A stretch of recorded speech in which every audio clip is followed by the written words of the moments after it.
नमस्कार मंडळी, कसे आहात? मजेत ना? मजेतच राहा. तर आज मी बनवत आहे लिंबाचं चटपटीत लोणचं, जे वर्ष 2 वर्ष छान टिकतं, खायला खूप छान लागतं आणि बनवायलाही सोपं आहे. तर चला मग वेळ न घालवता बघूया लिंबाचं चटपटीत आंबट गोड आणि सोप्या पद्धतीचं लोणचं.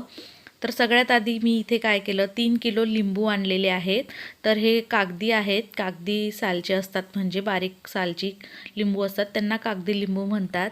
तर हे असे 3 किलो लिंबू आणले, स्वच्छ 2-3 वेळा हे पाण्याने धुतले, पुसून घेतले, नंतर वाळवून घेतले. आता हे लिंबू आपल्याला कट करायचे आहे. तर इथे मी एका लिंबाचे 8 फोडी अशा करून घेतल्या आणि त्याच्या बिया सगळ्या काढून घ्यायच्या आहे.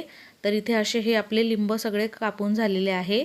लिंबू कापायला वेळ लागतो, त्यामुळे मी पूर्ण रेसिपी ती दाखवलेली नाही आहे. तर बघा, इथे सगळे लिंबू कापून झालेले आहे. आता इथे एखाद्या प्लास्टिकच्या जारमध्ये किंवा काचेच्या जारमध्ये आपल्याला हे सगळे लिंबू टाकून घ्यायचे आहे. तर इथे मी प्लास्टिकच्या जारमध्ये सगळे लिंबू टाकले. 3 किलो लिंबूसाठी मी इथे 200 ग्राम मीठ टाकून घेत आहे चवीप्रमाणे. त्यानंतर 1.5 ते 2 चमचा काळं मीठ पावडर टाकून घेत आहे आणि हे मस्त मिक्स करून घ्यायचं. तर डब्बा असा उचलूनच मी मिक्स करून घेते, म्हणजे पटकन होतं, सोपं जातं मिक्स करायला. आणि आता हे आपल्याला असं मिक्स करून झालं की यावर आपल्याला थोडीशी हळद टाकायची आहे. तर साधारण 1 ते 1.5 चमचा हळद टाकणार आहे मी, जो पोहे खाण्याचा चमचा असतो त्याने हळद टाकून घ्यायची आणि पुन्हा आपल्याला असंच मिक्स करायचं आहे. हळद मीठचे लिंबू मुरल्यावर खायला खूप छान लागतात. बघा, ही हळद टाकली, मिक्स केलं आणि आता हा डब्बा आपल्याला झाकण लावून ठेवायचा आणि रोज एकदा हे असं थोडं मिक्स करायचं. तर साधारण 7 ते 8 दिवस हे आपल्याला लिंबू छान मुरून घ्यायचे आहे.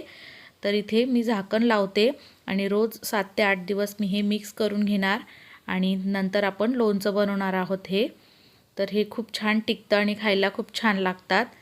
आता इथे आपण 8व्या दिवशी मसाला तयार करत आहोत. तर गॅसवर मी तवा ठेवला आणि यावर 1 चमचा भरून काळी मिरी टाकलेली आहे आणि त्यानंतर 1 ते 1.5 चमचा बडीशोप आणि 1-1.5 चमचा जिरं टाकायचं आणि लो फ्लेमवर आपल्याला हे मस्त भाजून घ्यायचं आहे 1 मिनटं.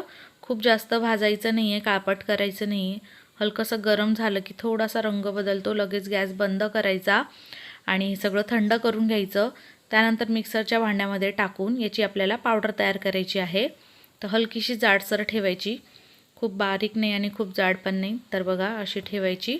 इथे आता आपली पावडर तयार आहे. आता आपण 8व्या दिवशी हे बनवत आहोत. आता बघा, डब्बा दाखवते मी तुम्हाला.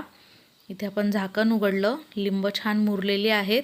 हे असेही खायला खूप छान लागतात आमच्या घरी, तर हे असे भरपूर खाल्ले जातात, कधी करून बनवू शकतात. आता आपण एक स्टीलची कढई घ्यायची, त्यामध्ये 2 किलो किसलेला गूळ टाकायचा. 1.5 ते 2 किलो घेऊ शकतात आपल्या आवडीप्रमाणे, म्हणजे चटपटीत गोड आंबट पाहिजे तर थोडं 1.5 किलो टाका. थोडंसं जास्त गोड हवं असेल तर 2 किलो गूळ घ्या. 2 किलो गूळ घेतला मस्त किसून आणि गॅसवरती कढई ठेवली आणि आता आपण हे मस्त गूळ वितळेपर्यंत परतवायचं आहे. तर सतत आपल्याला पळीने खालीवर हे गूळ करून घ्यायचं आहे, खाली लागायला नको. मस्त पटकन पण वितळतो. तर इथे मस्त हा गूळ वितळायला सुरुवात झालेली आहे आणि आपण मस्त हे ढवळत छान याचा पाक तयार करायचा, म्हणजे खूप आपल्याला शिजवायचा नाही आहे गूळ. इथे बघा, पूर्णपणे गूळ वितळेपर्यंत आपल्याला हे मिक्स करायचं आणि त्यामध्ये आता आपल्याला टाकायचं आहे थोडंसं हिंग. तर इथे अर्धा चमचा हिंग टाकून घेतला. 1 ते 1.5 चमचा काळं मीठ पावडर टाकलं.